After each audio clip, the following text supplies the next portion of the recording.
الناس اتقوا ربكم الذي خلقكم من نفس واحدة وخلق منها زوجها وبث منهما رجالا كثيرا ونساء واتقوا الله الذي تساءلون به والأرحام إن الله كان عليكم رقيبا يا أيها الذين آمنوا اتقوا الله وقولوا قولا سديدا يصلح لكم أعمالكم ويغفر لكم ذنوبكم ومن يطع الله ورسوله فقد فاز فوزا عظيما. أما بعد.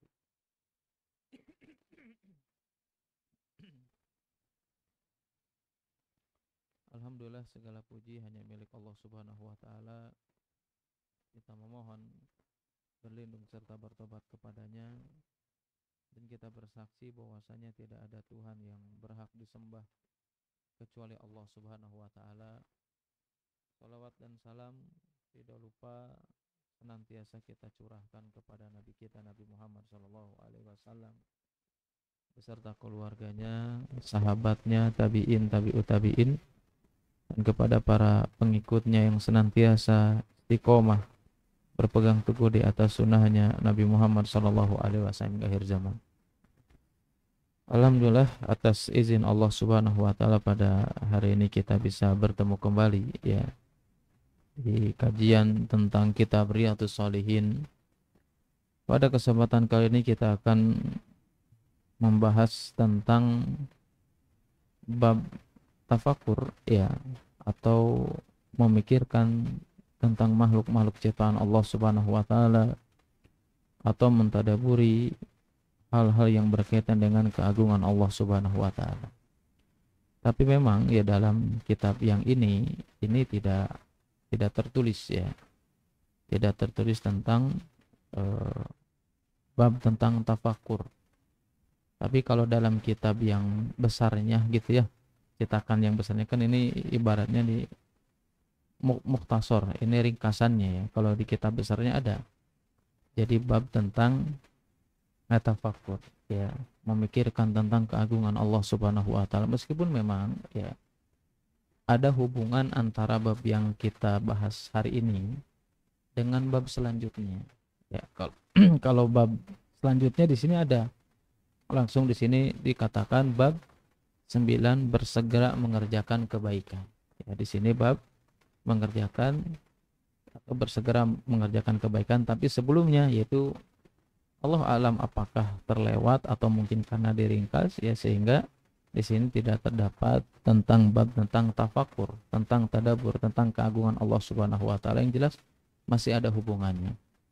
Nah, di antara penjelasan inilah di antara kecerdasan yang dimiliki oleh Imam Nawawi rahimahullahu taala ya. Jadi kenapa ada hubungannya? Karena memang ya bab selanjutnya itu kan menjelaskan tentang bersegera melakukan kebaikan.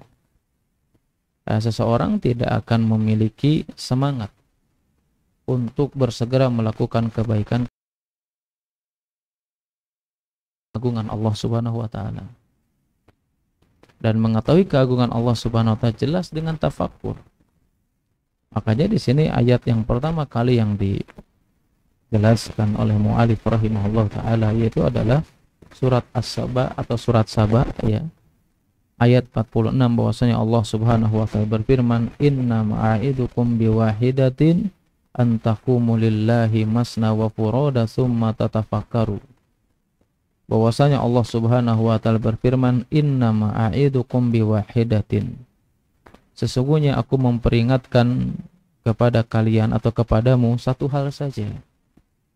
Ya, supaya apa? An taqumu lillah, supaya engkau menghadap kepada Allah Subhanahu wa taala ya, masna wa furoda, baik engkau dalam keadaan berdua ataupun sendirian. Tsumma tatafakkaru ya, kemudian engkau tafakkur ya, untuk apa?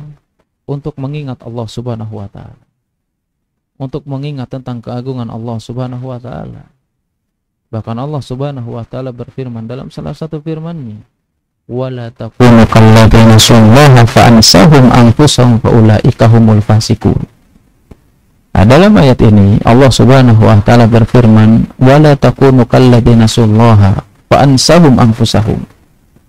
Ya, kenapa tadi saya mengatakan atau mu'alif menggabungkan antara tafakur dengan bab selanjutnya bersegera melakukan kebaikan? Nah, dalam ayat tersebut Allah mengatakan apa? Wala takunu kalladzina nasullaha. Kalian itu jangan menjadi orang yang tidak mengenal Allah Subhanahu wa taala. Jangan menjadi orang yang tidak ingat kepada Allah Subhanahu wa taala. Kenapa? Fa'ansahum anfusahum.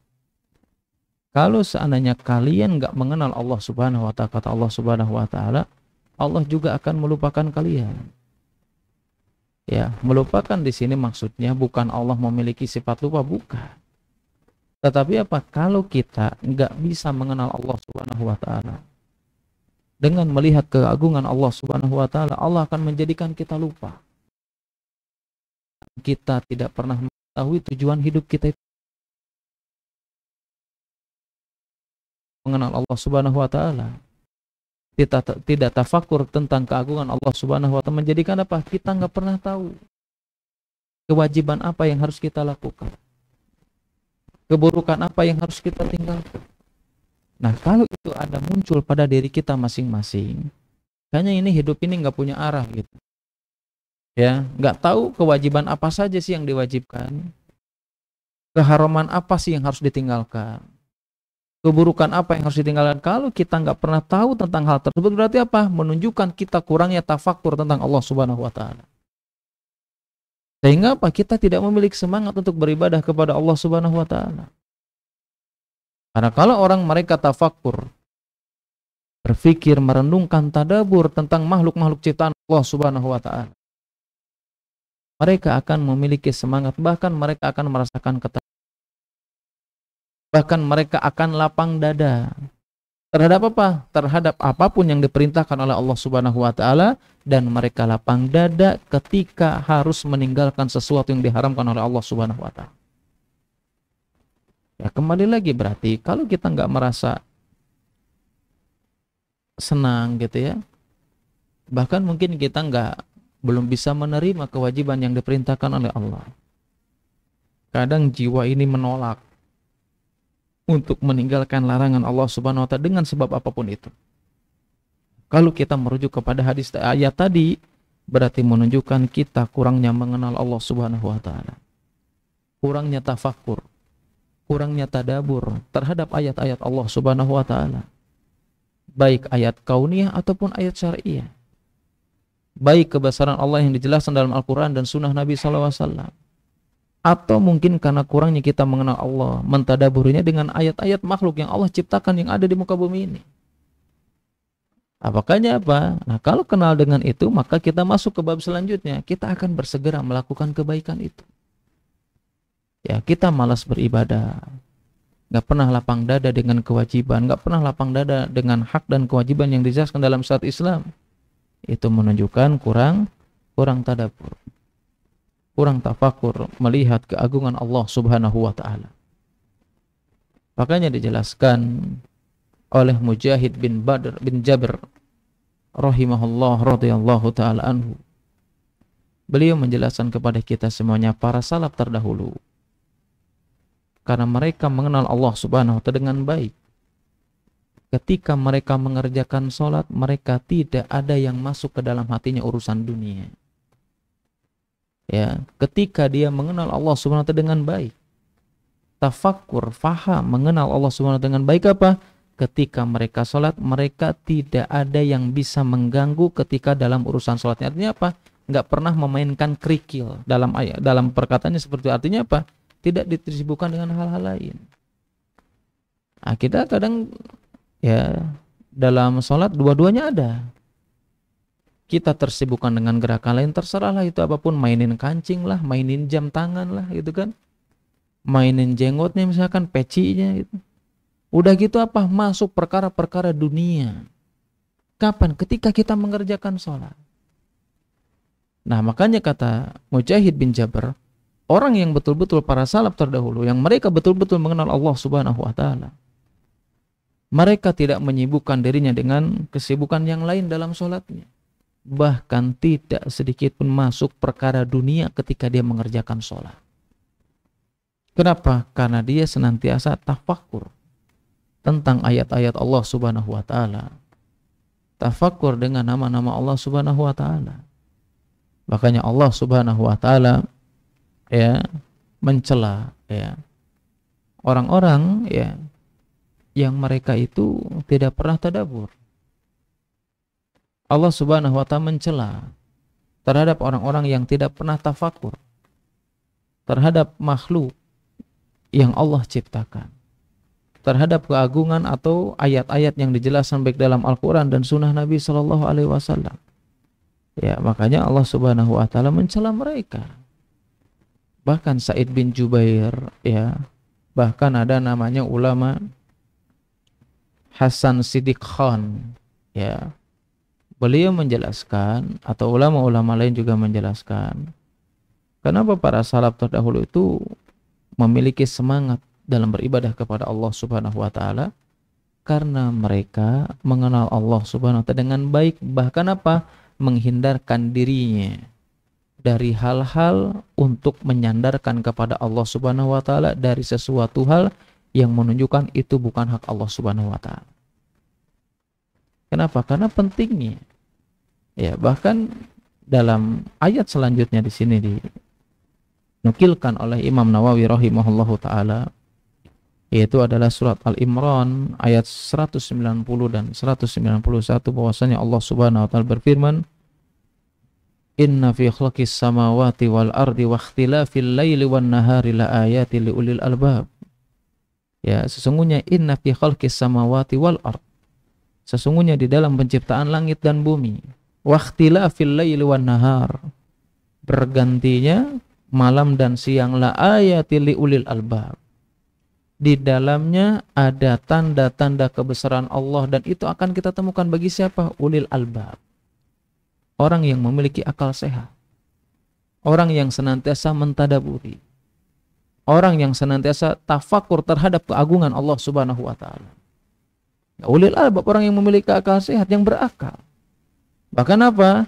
Karena orang-orang yang berakal ini, yang memiliki akal sehat ini, tahu tentang keagungan Allah Subhanahu wa taala, tahu tentang kebesaran Allah Subhanahu wa taala, yadhkurunallaha qiyaman wa qu'udan wa 'ala rabbihim yatafakkarun, yang mendorong mereka itu senantiasa berzikir kepada Allah Subhanahu wa taala, ingat kepada Allah Subhanahu wa taala.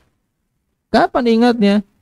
Qiyaman wa qu'udan, baik dalam keadaan berdiri ataupun duduk ataupun dalam keadaan berbaring. Mereka senantiasa ingat kepada Allah Subhanahu wa taala. Yang mendorong ingat tersebut, yang menjadikan dia semangat beribadah kepada Allah Subhanahu wa taala, kenapa? Karena tafakkur, tadabbur terhadap ayat-ayat Allah Subhanahu wa taala. Ya, di sini katakan wa yatafakkarun, karena mereka memikirkannya. Meskipun memang ya Syekh Mustafa Al-Adawi rahimahullah hafizahullahu taala, ya, beliau menjelaskan, atau para ulama lain juga menjelaskan, orang-orang yang senantiasa tafakkur, yang mendorong dia senantiasa zikir baik dalam keadaan berdiri, duduk ataupun berbaring, konteks zikir di sini itu ada 3 definisi. Ya, para ulama yang pertama, zikir di sini adalah zikir bersifat umum. Ya, yang kedua yaitu adalah zikir ketika sholat. Ya, yang ketiga maksudnya zikir di sini orang yang senantiasa tafakkur, tadabbur terhadap Allah Subhanahu wa taala, terhadap ayat-ayat Allah Subhanahu wa taala. Maksudnya zikir di sini yaitu adalah zikir yang menjadikan seseorang memiliki rasa takut kepada Allah Subhanahu wa taala. Ya, meskipun Syekh Mustafa Al-Adawi ya lebih condong kepada pendapat yang pertama, yaitu adalah zikir di sini dalam keadaan berdiri, duduk dan berbaring, zikir bersifat umum. Tetapi ini semua akan terjadi bagi siapa? Orang yang betul-betul tafakkur terhadap ayat-ayat Allah Subhanahu wa taala, terhadap keagungan Allah Subhanahu wa taala. Ya, makanya itulah pentingnya ya, semakin kita mengenal Allah Subhanahu wa taala melalui ayat-ayatnya, baik dari ayat syariah, ya, ayat syariah itu jelas Al-Quran dan Sunnah Nabi SAW. atau mentadaburi Allah, mengenal Allah Subhanahu wa taala melalui ayat-ayat kauniyah. Ayat kauniyah itu selain daripada Al-Qur'an dan Sunnah, ya segala sesuatu yang Allah ciptakan, ya di antara di langit dan bumi ataupun di antara keduanya. Nah, kalau orang-orang semakin kenal dengan Allah, semakin mentadaburi, maka semakin bertambah rasa takut kepada Allah Subhanahu wa taala. Semakin kenal, semakin mentadaburi, semakin mentafakuri, maka orang tersebut semakin cinta dan semakin takut kepada Allah Subhanahu wa taala. Karena yang mendorong seseorang melakukan suatu ketaatan apa? 3 hal aja. Ya, pertama adalah mahabbah, cinta kepada Allah Subhanahu wa taala. Yang kedua adalah roja. Roja itu berharap ganjaran dari Allah Subhanahu wa taala. Dan yang ketiga adalah khauf, yaitu adalah memiliki rasa takut. Kalau 3 hal ini ada pada diri seseorang, itu orang tersebut pasti akan melakukan ketaatan kepada Allah. Tetapi 3 hal ini nggak bakalan ada pada diri kita masing-masing. Kapan? Kalau kita nggak pernah tadabbur. Kalau kita nggak pernah tafakur tentang keagungan Allah Subhanahu wa taala. Justru apa kebalikannya? Kalau kita semakin sering tafakur, tadabbur, ya, melihat keagungan Allah Subhanahu wa taala, itu akan menghadirkan rasa cinta yang mendorong kita melakukan ketaatan kepada Allah. Yang mendorong kita untuk senantiasa mengharapkan ganjaran dari Allah Subhanahu wa taala. Yang menjadikan kita semakin takut untuk meninggalkan kewajiban atau melanggar larangan yang dilarang oleh Allah Subhanahu wa taala dan Rasulnya. Makanya Imam Ibnul Qayyim rahimahullahu taala, 3 hal tadi ini yang mendorong seseorang melakukan ketaatan kepada Allah Subhanahu wa taala, karena tafakur, karena tadabbur. Jadi diibaratkan seperti burung. Ya, mahabbah, rasa cinta itu seperti kepalanya burung. Roja, berharap pahala dari Allah Subhanahu wa taala, itu seperti sayap sebelah kanan. Adapun khauf, kata Imam Ibnul Qayyim, yaitu adalah seolah-olah seperti sayap burung yang sebelah kiri.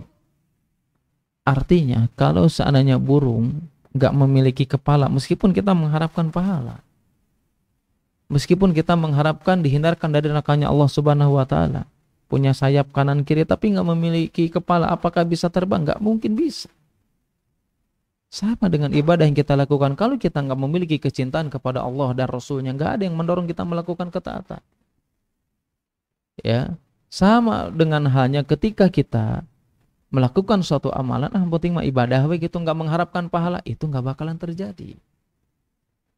Nggak bakalan bisa terbang burung juga kalau tidak memiliki salah satu sayap atau dua-duanya.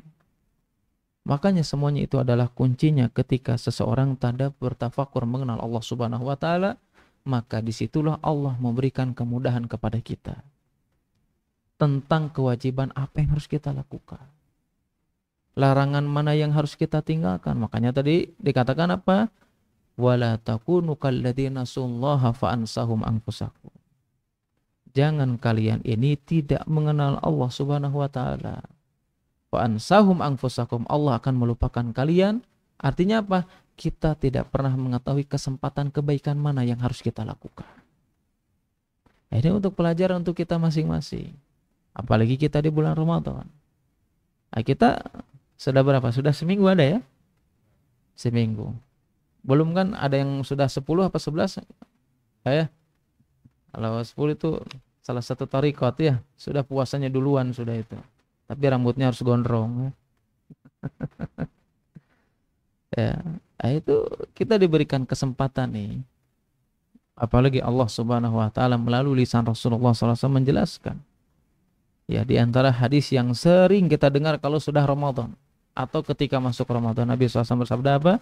Tuftahu fihi abwabul jannah wa tughlaqu fihi abwabul jahim wa tughlu fihi syayatin.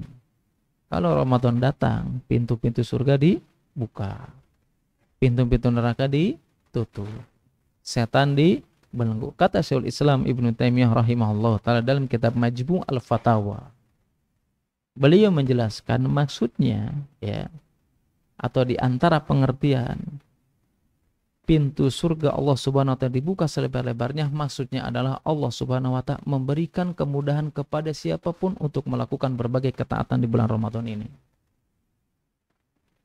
Ya. Dan di antara maksudnya Nabi SAW menjelaskan ditutup rapat pintu neraka, maksudnya apa? Allah Subhanahu wa taala memberikan kemudahan kepada kita untuk apa? Untuk meninggalkan kemaksiatan. Artinya apa? Peluang maksiat itu lebih sedikit daripada bulan-bulan yang lainnya. Apalagi setannya dibelenggu. Nah, hal ini kalau kita betul-betul mengenal Allah Subhanahu wa taala, tadabbur, tafakur tentang keagungan Allah Subhanahu wa taala, kita akan memiliki semangat untuk itu. Untuk melakukan kebaikan.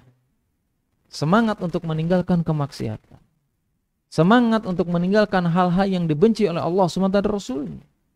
Tapi itu semuanya tidak akan terjadi pada diri kita masing-masing kapan? Kalau kita nggak pernah tafakur. Kita nggak pernah mengetahui tentang keagungan Allah Subhanahu wa taala. Mau ayat itu, hadis tersebut dibaca 1000 kali, kayak bahkan 10.000 kali. Kalau kita nggak pernah tadabbur dan tafakur, maka sampai kapanpun kita tidak akan memiliki semangat untuk melakukan berlomba-lomba kebaikan di bulan ini. Ya, makanya cocok pembahasan ini. Ya. Jadi kalau kita tahu keutamaan tersebut, ada orang di Ramadan ini masih keneh bermaksiat kepada Allah Subhanahu wa taala, nauzubillahi min dzalik. Berarti apa? Itu bukan enggak mengenal lagi sama Allah, bisa jadi kurang iman atau tidak memiliki keimanan kepada Allah Subhanahu wa taala. Saya kemarin ya pergi dari Banjaran ke arah Bale Endah sana. Kan biasanya di tengah jalan itu suka ada yang cegatin angkot ya. Itu di salah satu tempat. Orang sudah hilang urat malunya itu. Memang zaman sekarang tuh urat malu tuh kayaknya sudah hilang. Sudah batal gitu ya. Ngudud gitu. Sudah gitu apa? Minum di pinggir jalan, nauzubillah min dzalik. Ramadan ini. Ya. Itu bukan lagi enggak mengenal Allah Subhanahu wa taala. Jangan-jangan dia nggak memiliki iman. Sudah hilang urat malunya. Karena orang yang beriman kepada Allah Subhanahu wa taala, mereka malu ketika melakukan kemaksiatan kepada Allah Subhanahu wa taala. Apalagi di bulan yang mulia ini. Nah, makanya penting kita mentadaburi ya, senantiasa. Makanya kita dulu sering ya, kalau piknik-piknik itu judulnya, kalau sekarang mah mungkin lebih keren, healing gitu ya. Kalau dulu hatta piknik ke Pangandaran ya, meskipun bukan rombongan dari masjid, itu pasti di judulnya apa? Tadabur Allah. Meskipun kesana jadi nggak tadabur Allah. Ya, tadabur pasar ya. Beli oleh-oleh sibuknya. Kenapa namanya tadabur di situ? Supaya bisa memaknai tentang keagungan Allah Subhanahu wa taala dengan melihat indahnya sunrise dan sunset, melihat lautan, melihat ombak, supaya apa? Supaya kita lebih mengenal lagi ya tentang kebesaran Allah Subhanahu wa taala. Yang kita harapkan dengan tadabbur tersebut apa? Semakin kita cinta kepada Allah. Semakin bisa mendorong untuk melakukan ketaatan kepada Allah Subhanahu wa taala. Tapi terkadang kita lupa. Judulnya tadabbur, datang ke sana langsung sibuk nyari sepeda yang bisa dipakai 2 orang gitu ya. Atau ya tandem ya. Atau odong-odong ya, disertai dengan lagu dangdutnya gitu. Lupa kita dengan tadabburnya, jadi tadabur dangdut namanya. Padahal tujuan kita apa? Supaya kita betul-betul bisa mengenal Allah Subhanahu wa taala dengan baik. Ya tuh jambal katanya ya, dan yang lainnya sawo lah apa gitu. Hilang sudah tadabburnya. Padahal tujuannya supaya kita lebih bisa mendekatkan diri kepada Allah Subhanahu wa taala. Makanya saya sering mengingatkan, atau ustadz-ustadz lain juga sering mengingatkan ya, ketika menjelaskan tentang salah satu bab dalam pembahasan tauhid, ketika menjelaskan beriman kepada Allah Subhanahu wa taala, di situ dijelaskan orang-orang yang mengenal Allah Subhanahu wa taala, atau di antara ciri nih, kapan sih seseorang itu bisa termasuk orang-orang yang digolongkan mengenal Allah Subhanahu wa taala, atau bagaimana caranya supaya kita bisa mentadaburi dan mengenal Allah Subhanahu wa taala. Yang pertama yang harus kita tanamkan, kita harus yakin dulu tentang keberadaannya Allah Subhanahu wa taala. Makanya tadabbur itu supaya yakin bahwa Allah itu ada. Ya, supaya yakin dengan tadabbur tersebut, tahu siapa yang menciptakan alam semesta ini. Dengan tadabbur tersebut supaya tahu siapa yang mengatur rezeki kepada diri kita masing-masing. Dengan tadabbur tersebut kita akan tahu siapa yang mengatur alam semesta ini. Makanya apa? Dengan tadabbur yakin bahwasanya tentang adanya Allah Subhanahu wa taala. Baik secara wujudnya ada Allah Subhanahu wa taala. Baik secara fitrah kita yakin Allah ada. Kita yakin ada yang menciptakan kita semua. Ya, baik secara fitrah. Dalil Quran sudah jelas. Baik secara logika kita betul-betul yakin tentang adanya Allah Subhanahu wa taala, dan itu tidak akan muncul kecuali dengan tadabbur dan tafakur. Ya, coba siapa di antara kita yang pernah berdoa yang pernah dikabulkan siapa? Ketika berdoa ada pengabulan, itu menunjukkan tentang adanya Allah Subhanahu wa taala. Tapi karena kita nggak pernah tadabbur, kita nggak pernah tafakur, akhirnya apa? Menjadikan kita nggak bisa mengenal baik dengan Allah Subhanahu wa taala. Meskipun doanya sudah dikabulkan. Tapi apa? Tidak menjadikan dia semakin taat kepada Allah. Tidak menjadikan dia semakin beriman kepada Allah Subhanahu wa taala. Kurangnya tadabbur dan tafakur. Ya, karena orang yang beriman, yang mereka sadar tentang adanya Allah Subhanahu wa taala, dikatakan dia senantiasa ingat dalam berbagai kondisi kepada Allah Subhanahu wa taala. Baik dalam keadaan berdiri, duduk, tidur, dan dalam kondisi apapun. Ya, makanya wajar ya kalau dalam kehidupan kita selama ini kehidupan kita ini lebih didominasi dengan dosa dan kemaksiatan. Karena kita nggak pernah ingat kepada Allah Subhanahu wa taala. Nggak pernah mentadaburi. Makanya Allah Subhanahu wa taala mengatakan dalam salah satu firman-Nya dalam surat An-Nas ya, Qul a'udzu birabbin nas. Ya. Kemudian apa? Min waswasil khannas. Berlindung dari bisikan setan yang tersembunyi. Itu arti dalam Quran yang kita baca. Para ulama menafsirkan khannas itu artinya adalah roja, artinya kembali. Maksudnya apa artinya kembali? Artinya meskipun dalam terjemahan Indonesia tersembunyi, ya dalam definisi bahasa Arab yang dijelaskan oleh ulama ahli tafsir itu artinya kembali, maksudnya adalah setan itu ya itu akan senantiasa kembali kepada seseorang ketika dia tidak mengingat Allah Subhanahu wa taala. Dan setan itu akan bersembunyi kapan? Ketika seseorang ingat kepada Allah Subhanahu wa taala. Makanya wajar. Tadi dijelaskan kalau orang yang ingat, tadabbur, tafakur itu dia akan semakin semangat melakukan ketaatan. Tapi orang yang tidak tadabbur dan tafakur, maka dia akan semakin menjadi atau bahkan menjadi pelaku maksiat. Kenapa? Karena setan sudah menjadi temannya. Ya, dalam surat Az-Zukhruf ayat 36 Allah Subhanahu wa taala berfirman menjelaskan ya kepada kita semuanya, wa may ya'shu an dzikri rahman nuqayyid lahu syaitana wa huwa lahu qarin. Orang yang tidak pernah tafakur, nggak pernah zikir kepada Allah Subhanahu wa taala, nggak pernah tadabbur terhadap keagungan Allah Subhanahu wa taala, nuqayyid lahu syaitanan wa huwa lahu qarin. Ya, itu apa? Dalam hatinya itu bukan Allah yang ada, tetapi apa? Setan yang menjadi teman dekatnya. Artinya apa? Nggak memiliki semangat ibadah, nggak memiliki semangat meninggalkan kemaksiatan. Setan sudah jadi temannya.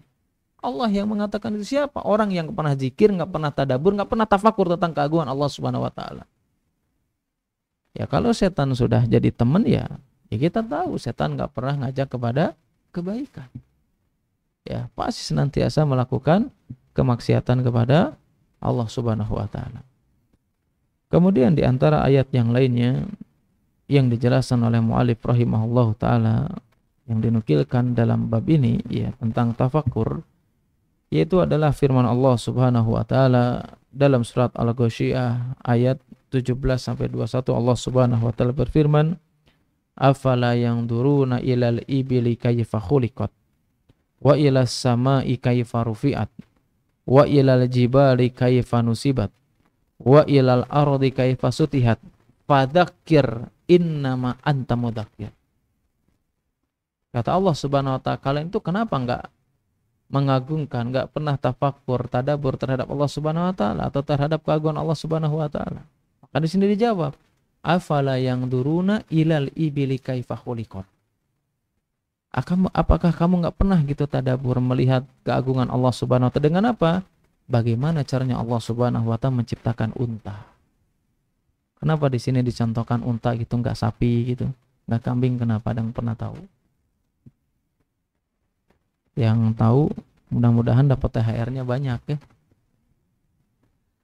Kenapa di sini dicontohkan unta? Kata Syekhul Islam Ibnu Taimiyah rahimahullahu taala atau ulama-ulama yang lain juga sama menjelaskan, karena unta ini, bahkan Imam Qurtubi juga sama. Yang Qurtubi menjelaskan karena unta itu salah satu hewan yang berbeda dengan hewan-hewan yang lainnya, memiliki keutamaan yang berbeda dengan hewan yang lainnya, kata Imam Qurtubi.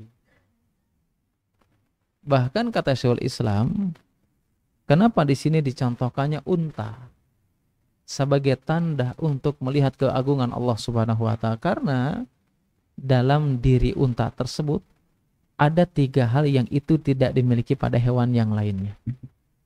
Ya, ada 3 hal yang itu tidak dimiliki oleh hewan yang lainnya.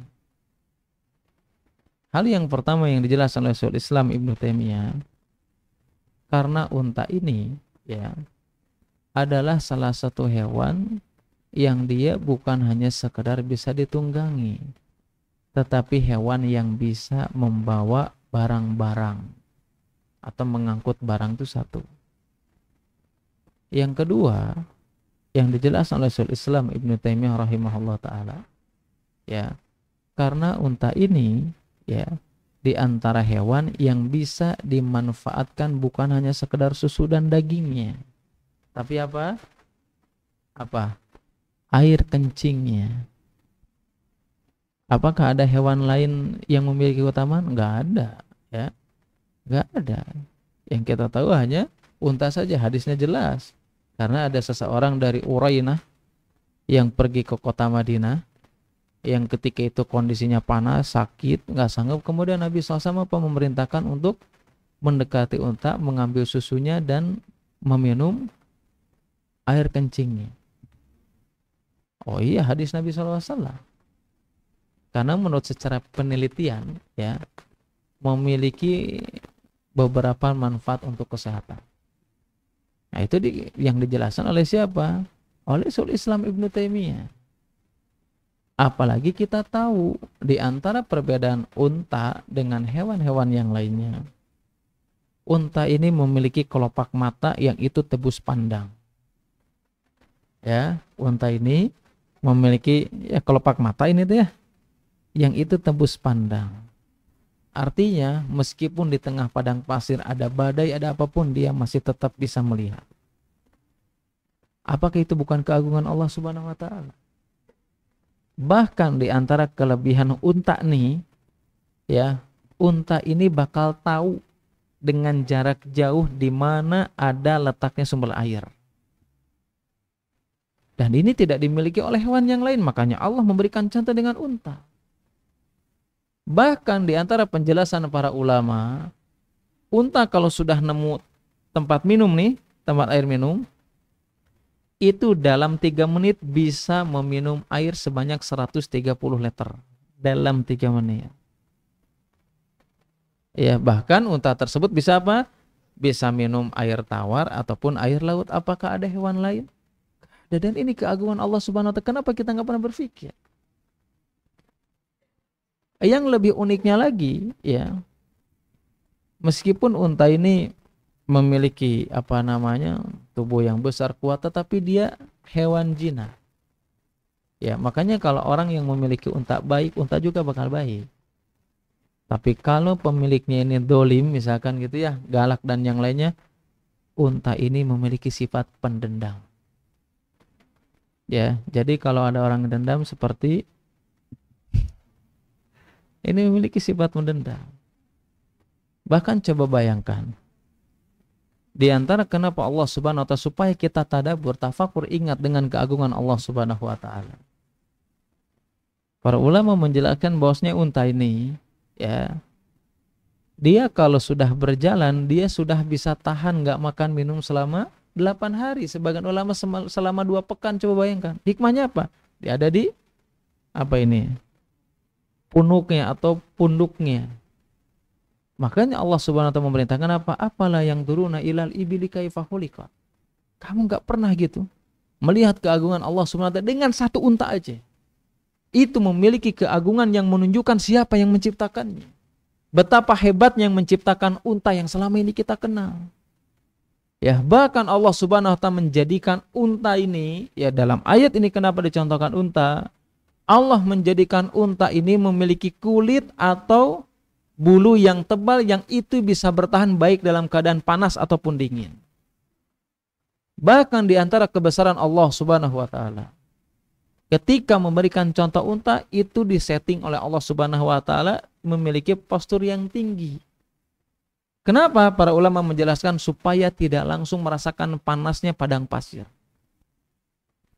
Ya, bahkan disetting kukunya itu berbeda dengan hewan lain supaya apa? Supaya bisa mencengkram berjalan dengan baik di atas padang pasir. Apalah yang duruna ilal ibili kaifa khuliqat. Apakah kamu tidak pernah berpikir tentang keagungan Allah Subhanahu wa taala? Dengan apa? Salah satu ciptaan aja, yaitu adalah unta. Ya, bahkan coba cek aja kalau kita pernah ke kebun binatang ya. Unta itu kan kalau turun, apanya dulu? Ya kakinya dulu lah, masa kepalanya ya. Dengkulnya atau pahanya, pokoknya kakinya. Itu coba pegang, ya si dengkulnya itu kan ada apa namanya sendinya ya. Itu kulitnya lebih tebal daripada anggota tubuh yang lainnya. Kenapa? Karena Allah setting itu supaya apa? Supaya kuat ketika menjadi tumpuan. Coba itulah keindahan Allah yang ciptakan kepada kita semuanya. Kenapa lehernya panjang? Kenapa lehernya panjang? Hah? Kalau untuk daun itu mah jerapah. Kadang unta ini makannya ke sini, ke bawah. Ya, ke bawah. Nah, para ulama menjelaskan kenapa di sini contohkan itu atau lehernya panjang.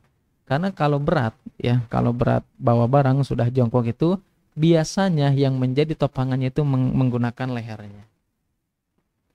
Nah, itulah apa kenapa kita nggak pernah berpikir tentang itu.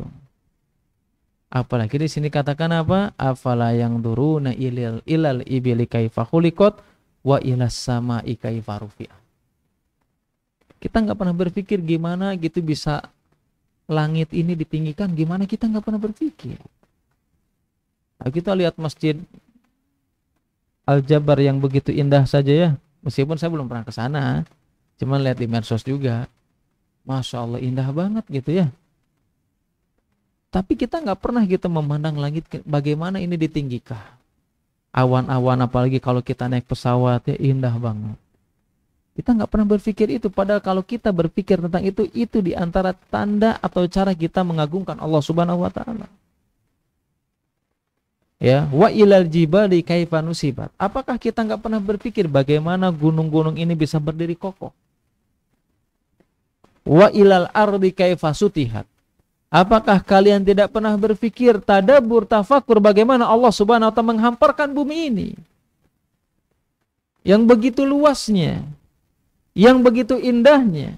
Kalau kita bisa berpikir itu saja, itu di antara cara kita bisa tafakur mengagungkan Allah Subhanahu wa taala.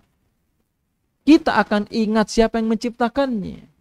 Kita akan ingat begitu tertata rapinya baik unta, gunung, lautan, apapun itu menunjukkan adanya yang menciptakan, bukan kebetulan.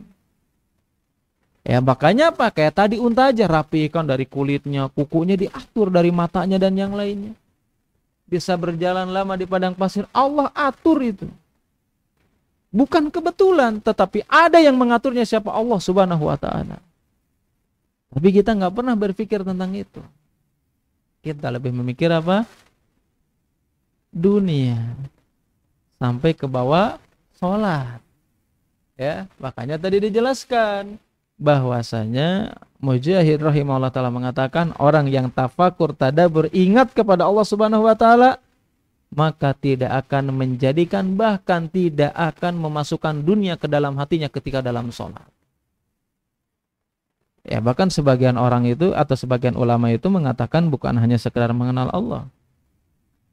Di antara seseorang yang kecintaan kepada dunianya melebihi daripada kecintaan kepada akhirat, kalau dia sholat, pertama ingat dengan dunia, yang kedua ingin buru-buru cepat selesai. Kenapa? Karena dunia juga.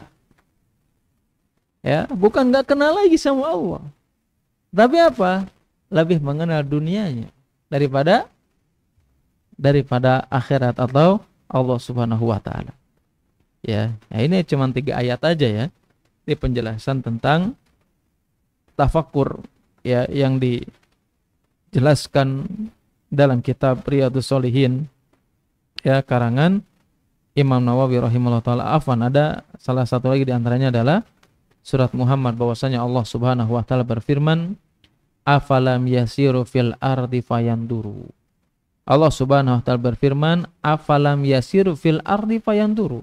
Ya, maka apakah mereka tidak pernah mengadakan perjalanan di muka bumi ini sehingga mereka tidak dapat memperhatikannya? Artinya kita selama ini sering pergi, itu apa yang kita lihat? Sering healing ya, sering piknik terserah, malah mau ke laut, mau ke gunung. Terus yang kita ketika jalan itu apa yang kita lihat gitu? Yang kita lihat apa biasanya? Nyerian tempat oleh-oleh ya. Nggak pernah berpikir kita jalan misalkan ke selatan sana, lihat apa namanya, kebun teh gitu ya, gunung, apalagi pas di atas melihat pemandangan yang indah. Apa kita nggak pernah berpikir bahwasanya Allah Subhanahu wa ta'ala yang menciptakan? Apakah kita tidak pernah berpikir tentang keagungan Allah Subhanahu wa ta'ala? Dan itu tidak akan pernah terjadi kecuali apa? Kecuali orang-orang yang betul-betul memiliki akal sehat, yang dia menggunakan akalnya, otaknya untuk mendekatkan diri kepada Allah Subhanahu wa ta'ala. Kalau kita tidak pernah mau menggunakan hati, pikiran ya, untuk melihat keagungan Allah Subhanahu wa ta'ala, maka Allah mengatakan apa? Lahum qulubun la yafqahuna biha walahum a'yunun la yubsiruna biha walahum adhanun la yasma'una biha ulaika kal an'am bal hum adall. Ini Allah yang mengatakan, lahum qulubun la yafqahuna biha, dia diberikan hati, diberikan otak, diberikan pikiran, tapi nggak pernah digunakan untuk berpikir tentang Allah Subhanahu wa ta'ala. Nggak pernah digunakan untuk tadabbur. Walahum a'yunun la yusiruna biha, dia diberikan mata tapi nggak pernah melihat bagaimana caranya melihat keagungan Allah Subhanahu wa ta'ala. Walahum adhanun la yasma'una biha, mereka diberikan pendengaran tapi nggak pernah mau mendengar tentang ayat-ayat tentang keagungan Allah Subhanahu wa ta'ala. Maka orang yang seperti itu apa kata Allah Subhanahu wa ta'ala? Ulaika kal an'am, mereka ini seperti hewan. Balhum adol, bahkan lebih sesat daripada hewan. Siapa yang mengatakan? Allah Subhanahu wa ta'ala. Betapa apa? Betapa penting dan pengaruh besar seseorang ketika tadabbur dan tafakur, sehingga apa? Sehingga seseorang terdorong untuk melakukan ketaatan dan memiliki semangat untuk melakukan kebaikan. Kenapa? Karena dia tahu mana kewajiban yang harus dilakukan, mana sunnah yang harus ditunaikan, mana larangan yang harus ditinggalkan, mana perkara makruh yang harus kita tinggalkan.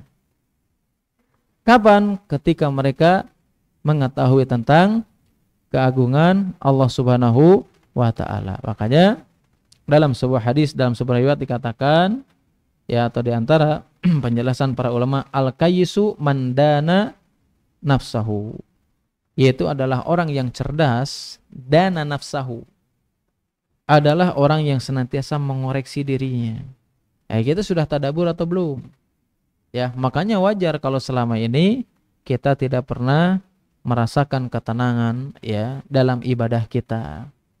tidak merasakan kelezatan. Karena kalau kita mengenal Allah dengan baik, tadabbur dan tafakur, itu bukan hanya sekedar semangat ibadah aja, tapi itu menjadikan apa? Kita semakin lezat ketika melakukan ibadah. Ya, lezat ibadah itu gimana cirinya? Khusyuk. Terus apa? Memiliki dampak dari ibadah tersebut, merasakan ketenangan. Kalau kita dengan ibadah nggak merasakan ketenangan, nggak merasakan kelezatan, memang kita kurang mengenal Allah Subhanahu wa Ta'ala. Kurang tadabur, bukan kurang healing, bukan. Tapi kurang tadabur dan kurang tafakur. Sehingga kita kalau ibadah itu nggak berdampak pada diri kita. Karena lezatnya ibadah itu, kita kalau melakukan ibadah semangat, tenang, khusyuk, nggak pernah ngeluh. Makanya Imam Ibnul Qayyim mengatakan apa? Dampak di antara ibadah itu, yaitu adalah dalam kitab Madarijus Salikin ya. Imam Ibnul Qayyim mengatakan dampak dari ibadah itu apa? Kita merasakan tenang, tentram, itu lezatnya ibadah. Tapi kalau seandainya ketika seseorang melakukan ibadah nggak pernah merasakan ketenangan, nggak pernah merasa dirinya lebih bahagia, nggak tenang dan sejenisnya, berarti apa? Itu di antara tanda ada yang salah di dalam hati. Bukan hanya sekedar urusan keikhlasan, tapi apa? Hatinya tidak pernah mentadaburi bagaimana caranya mengenal Allah dengan baik. Hatinya tidak pernah merenungkan tentang keagungan Allah Subhanahu wa Ta'ala. Ya, ini yang harus kita tanamkan kepada diri kita masing-masing supaya apa? Supaya kita di Ramadan ini betul-betul memiliki semangat ya. Kadang kita, sebagian kita maksudnya ya, atau mungkin diri kita juga, kita kalau awal Ramadan tuh pasti semangatnya luar biasa. Sahur aja kayaknya nggak usah dibangunin, wah udahlah ya, udah semangat. Tarawehan semangat. Tapi kalau udah seminggu itu kadang tarawehan juga alhamdulillah ada kemajuan ya. Maju ke depan maksudnya safnya ya. Bukan ada kemajuan bertambah, tapi safnya ada kemajuan semakin sedikit. Nah itu mudah-mudahan nggak terjadi pada diri kita. Kapan? Kalau kita betul-betul mengenal Allah Subhanahu wa Ta'ala dengan baik, tadabbur dan tafakur terhadap keagungan Allah Subhanahu wa Ta'ala, atau atas segala sesuatu yang Allah Subhanahu wa Ta'ala ciptakan, terutama di alam semesta ini. Ya.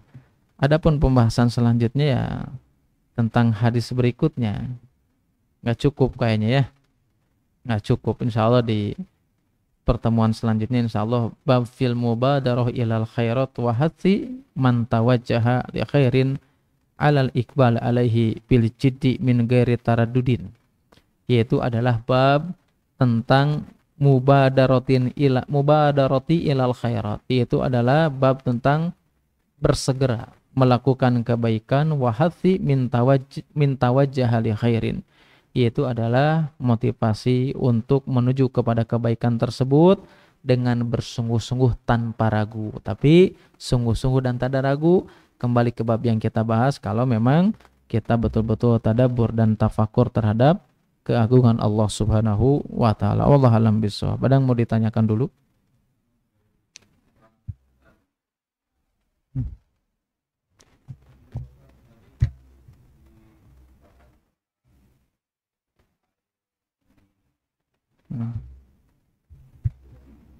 Ya, karena Nabi yang memerintahkan.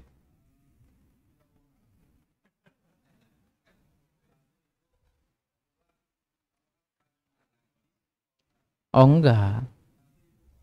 Hmm.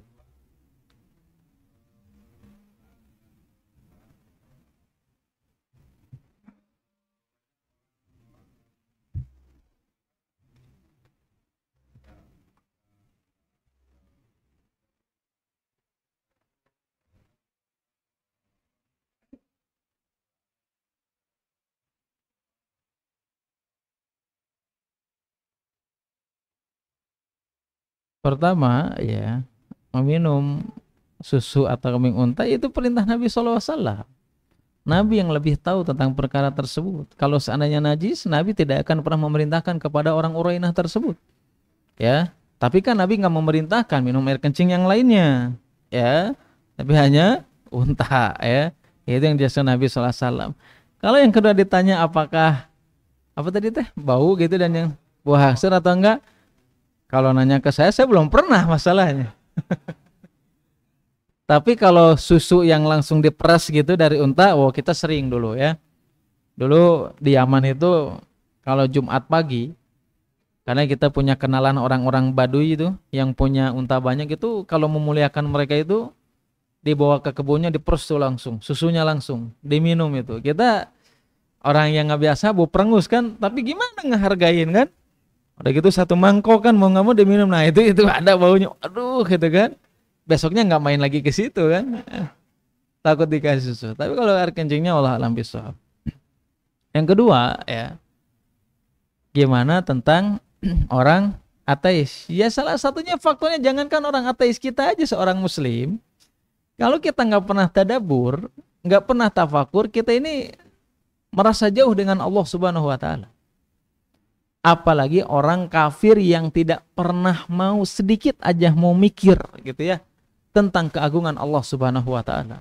Nah, berarti apa? Bisa disimpulkan orang ateis adalah orang yang paling pertama di muka bumi ini yang tidak pernah tafakur tentang keagungan Allah Subhanahu wa taala. Ya, padahal secara hati nuraninya dia yakin tentang adanya hari kiamat. Dia yakin tentang adanya kematian. Saya pernah ngobrol diskusi ya sama ya orang mereka gitu di salah satu universitas. Saya ingat ngobrolnya di kosan, saya diajak ngobrolnya. Ya gitu, nggak percaya dengan hal tersebut. Karena mereka kan pakainya logika ya. Pakai dalil juga susah juga. Logika terus. Waktu itu saya lupa, kalau nggak salah diskusinya itu hari Senin. Saya tanya, kalau besok hari apa?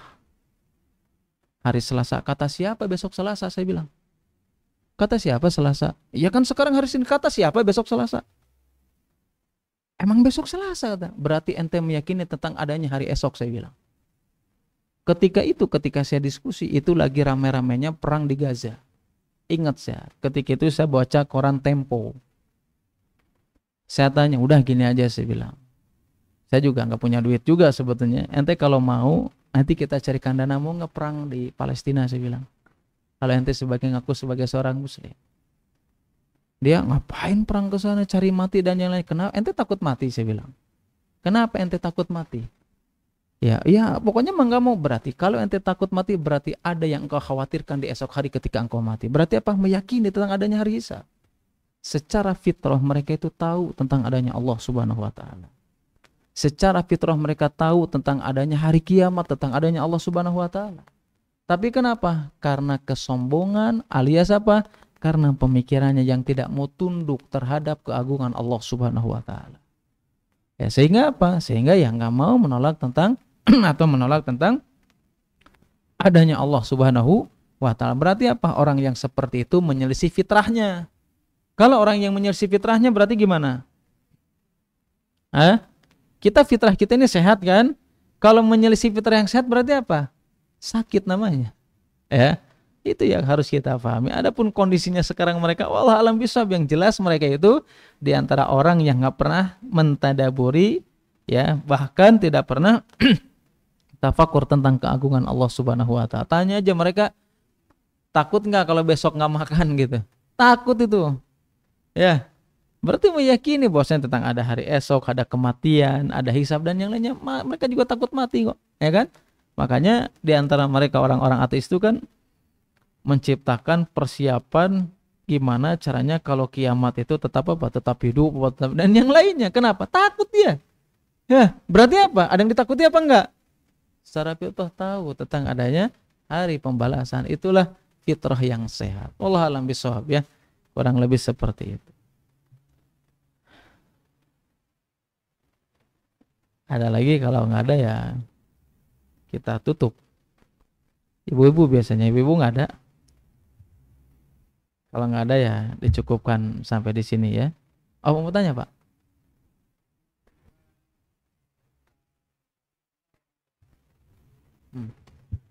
Wallahu a'lam bishawab ya, hikmahnya apa? Yang jelas pasti ada hikmahnya, tapi memang tidak ada hadis yang menjelaskan kenapa alasannya Nabi Shallallahu Alaihi Wasallam menjelaskan tentang bahwasanya memakan daging unta itu batal wudu. Alasannya apa? Allah alam bishawab. Yang jelas Nabi itu yang memerintahkan kepada kita, pasti ada hikmahnya. Ya, tapi hikmahnya secara jelas, wallahu alam bisawab, tidak ada hadis yang menjelaskan. Kenapa? Karena misalkan daging unta ABC nggak ada. Tetapi ini pelajarannya untuk kita, ya, bagi orang yang mengikuti, beriman kepada Allah dan Rasulnya. Ya, beriman kepada Nabi itu apa? Tasdiqu fima akhbaro. Di antara ciri orang beriman kepada Nabi SAW apa? Tasdiqu fima akhbaro. Bukan dia percaya aja dengan apa yang dikabarkan Nabi SAW, tapi apa? Tasdik, membenarkan. Ya, kita yakini aja, ini pelajaran untuk kita. Apapun yang kalau dijelaskan hikmahnya sudah jelas ya. Ketika ada suatu hal yang tidak dijelaskan secara hikmah, maka ini ujian bagi kita, apakah kita semakin beriman atau tidak. Dan tidak ada hadis yang menjelaskan alasannya kenapa bahwasanya daging unta itu bisa membatalkan wudu. Tapi itu memang perintah Nabi mengatakan demikian ya. Bisa membatalkan wudu, tapi hikmahnya wallahu a'lam bishawab. Kenapa bisa membatalkan wudu? Karena tidak ada hadis yang menjelaskan alasannya, yang cuman ada perintah kita berwudu kembali. Wallahu a'lam bishawab.